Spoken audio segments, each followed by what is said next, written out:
Well, it seems that Games Workshop just dropped the single strongest Grotsmas detachment yet. We've got a fairly terrifying looking Admech support package that's going to help Caterons, Castellan robots and Skitarii squads, so let's take a look at what we've got.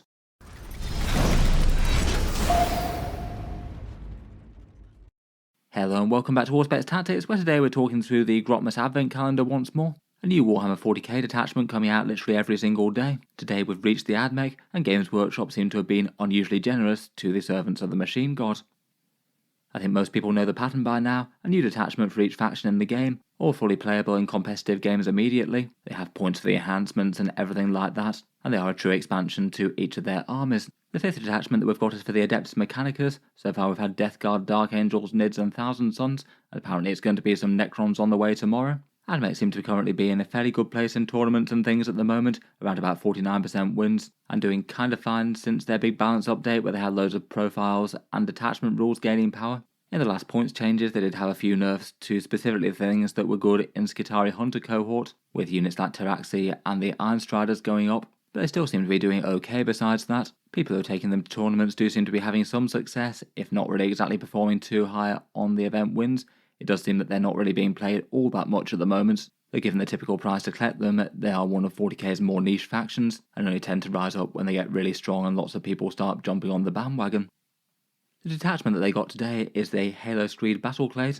This one's maybe a little bit more of an out there idea, but quite a fun one I think. In the lore they often have Tep priests commanding and leading their forces from afar, more sort of programming their forces into battle. And the idea of this one is the Tep priest sat behind the lines can basically assert an element of direct command over their subordinates, the will of the Tep priest being beamed through the noosphere, and directly assist squads on the ground with targeting coordinates, tactical info, or very finely tuned commands that could have them gain the upper hand in one important tactical situation if there's an opportunity. I think it's pretty nice to have another more general purpose one. The Skitarii Hunter cohort is understandably very focused on their Skitarii units, which are a lot of them in the army, but leave a few units out. And the Radzone core is certainly playable, though not really considered quite as strong. But it does feel like this one is genuinely a detachment that's aimed to support the entirety of the codex, as opposed to just parts of it.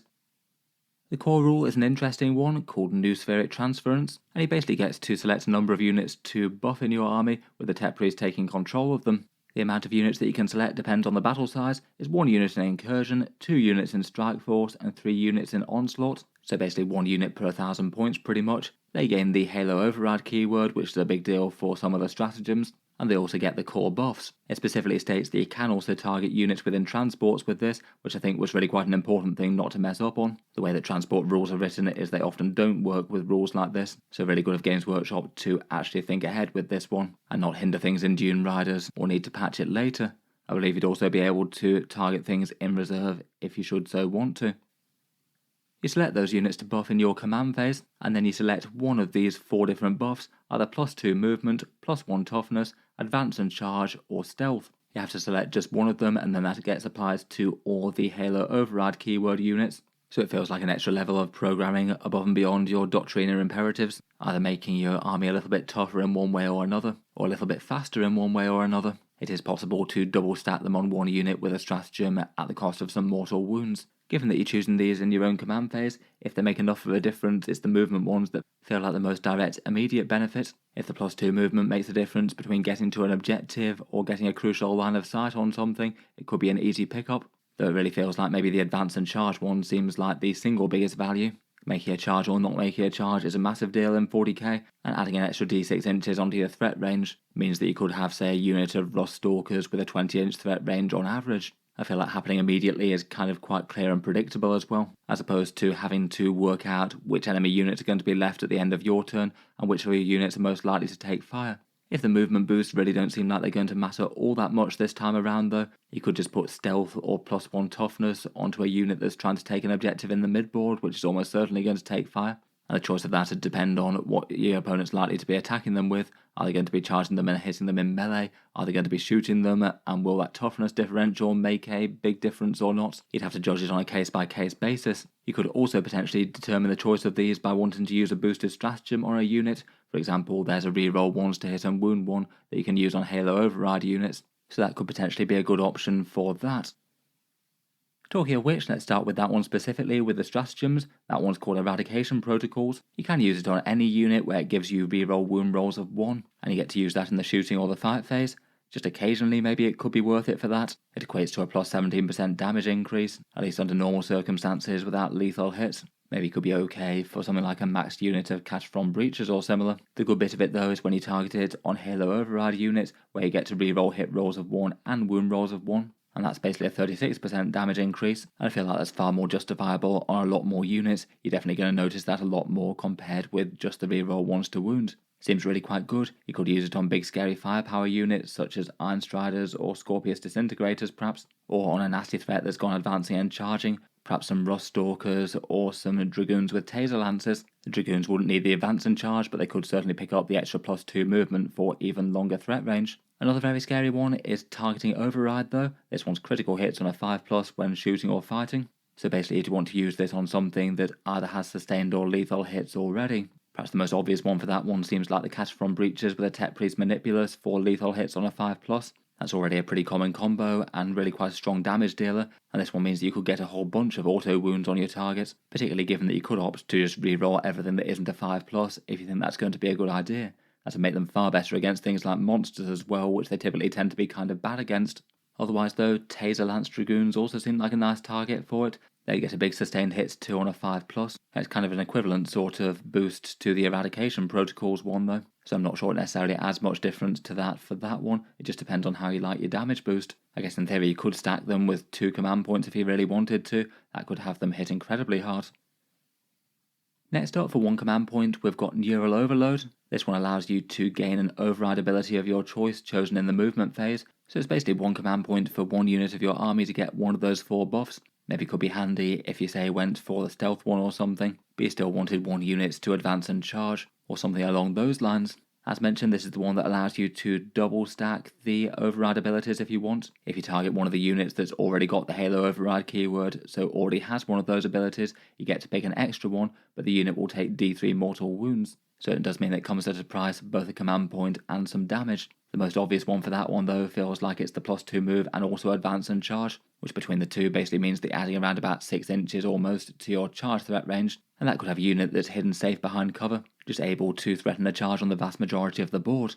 Next up, there's Aggressive Impulse for 1 command point. This one allows you to disembark and charge from a Dune Rider even if the Dune Rider's moved. Basically it turns it into sort of like an assault ramp vehicle for land raiders and things, and that feels like that could be pretty nasty and disruptive. I guess the most obvious thing to use that with might be something like the Electro Priests. I guess probably the Fulgurites, but maybe in theory the Corpuscari as well. You could have them jump out of their hovercraft, throw a load of shots at the enemy, and then also go on to charge after that, and they have an okay melee profile as well. I guess in theory you could use it on Rust Stalkers too. I sort of feel like in this detachment, with the massive advance and charge threat range that they could have, I'm not necessarily sure that you even really need the Dune Rider. I guess if you're trying to go for maximal charge threat range, you could even have the Dune Rider with the extra +2 to movement to extend how far that can move before the unit gets out. Again, it does seem like a pathway to some very long charges. There's also one of the Tech Priest enhancements that works quite well in melee, so it could be a little bit of incentive to run something like a Close Combat Manipulus or Dominus, perhaps.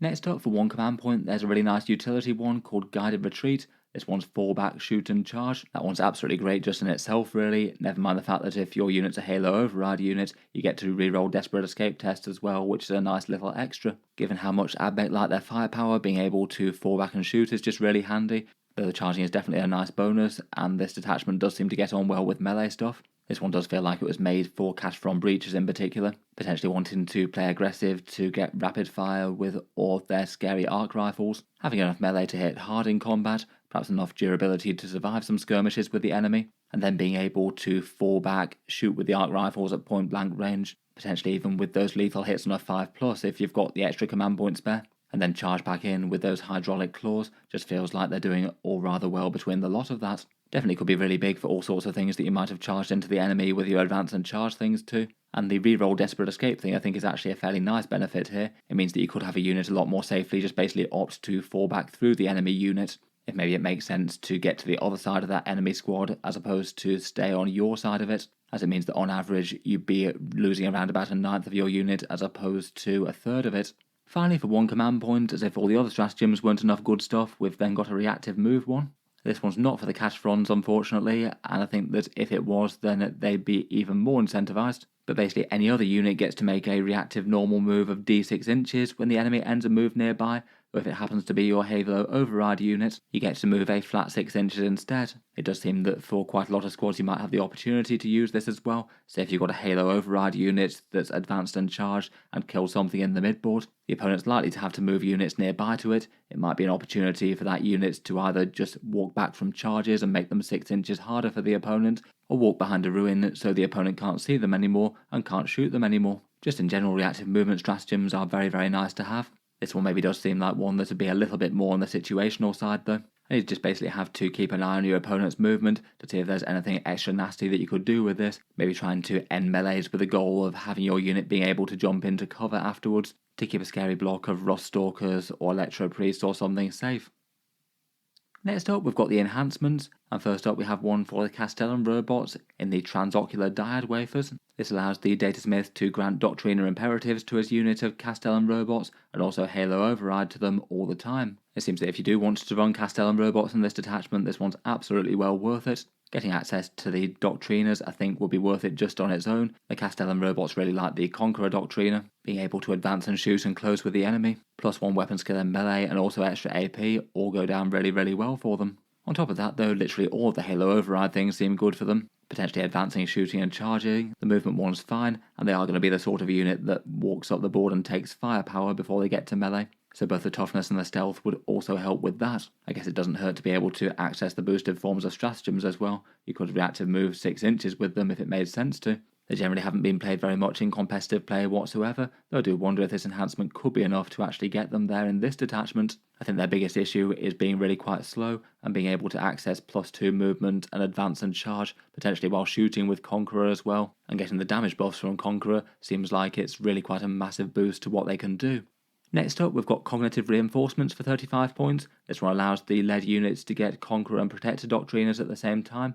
Though you can't use this one on Cybernetica Datasmiths, it's for everything else. You can't stat literally all the buffs at once. For example, you can't be both static for the heavy keyword and also advance at the same time. But between the two you can still get a whole bunch of damage and mobility. You could have potentially stacking it up to +2 to hit from the Protector one and also get extra AP from Conqueror, or potentially trade out one of those +1s to hit for advance and shoot. This one just seems made for a Manipulus with Breaches once more, which already look like they've got some very good advantages from a couple of the stratagems. Again, Cataphrons tend to be kind of slow and purposeful, allowing them to advance, shoot and charge, and also get Protector Doctriner to amp up their firepower while that's happening, all seems incredibly scary indeed.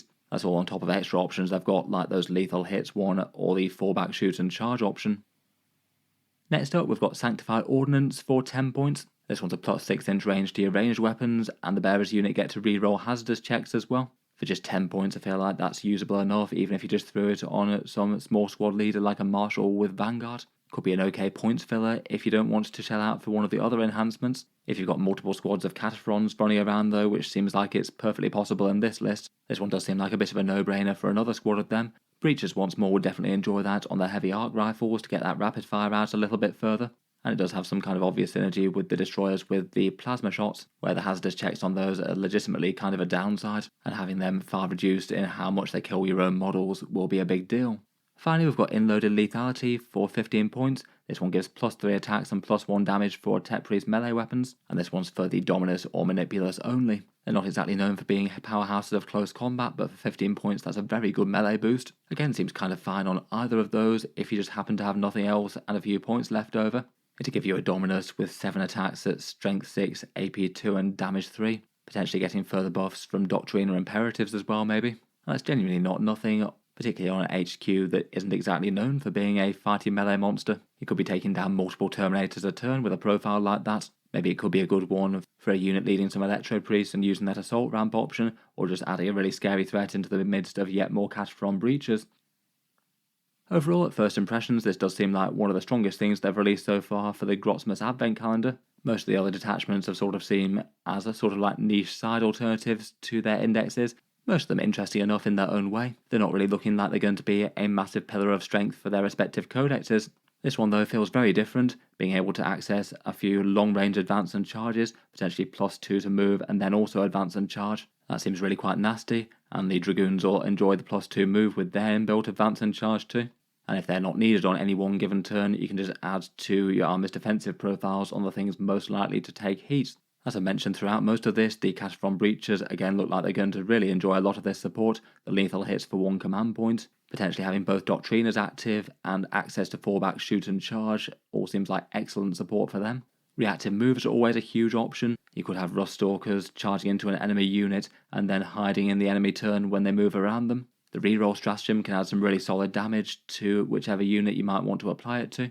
Literally all the enhancements seem usable and strong, and even Castellan robots might actually have enough to make them work with the Doctriners and the Halo keyword literally all the time. I guess for army lists, maybe the biggest downside is that you don't really have any sort of passively on buffs that just affect the entire army all the time. I feel like as a result there's going to be lists that are built around a few great big super units and then just super cheap stuff to run around scoring secondaries perhaps. Though I say the competition for other detachments isn't absolutely enormous. It's basically just army-wide stealth for the Skitarii Hunter cohort if you're using Skitarii units primarily, or the Rad Bombardment rule from Rad Zone Core, which is more useful now but still a bit scattergun. Given the enormous support from both the core rule, some great stratagems and good enhancements, I feel like there's enough to make this perhaps one of the single strongest Admech detachments straight away. Probably a little bit early to call at the moment, but I'd certainly not be too surprised if Admech rose up in the entire power rankings given that they seem to be doing kind of fine already. Though I guess we do have a balanced data slate outstanding at least sometime soon, so probably taking this without any changes the Admech might get in that is maybe a little bit premature.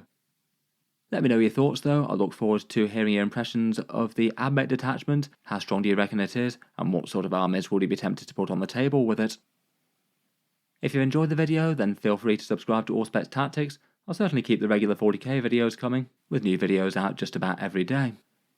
Finally, if you'd like to help support the channel and keep all the videos coming, I'd just like to mention that Auspex Tactics does have a Patreon page as well, and you can find that linked in the video description down below. Channel patrons do get a fair few advantages, seeing certain videos early, regular votes to see what sort of things come next on the channel, and automatic entry into the regular prize giveaways with a chance to win some big model kits each month. If any of that sounds good to you, or you'd just like to help support, the link is down in the video description. In any case, a massive thank you for listening, and I'll hope to see you guys next time.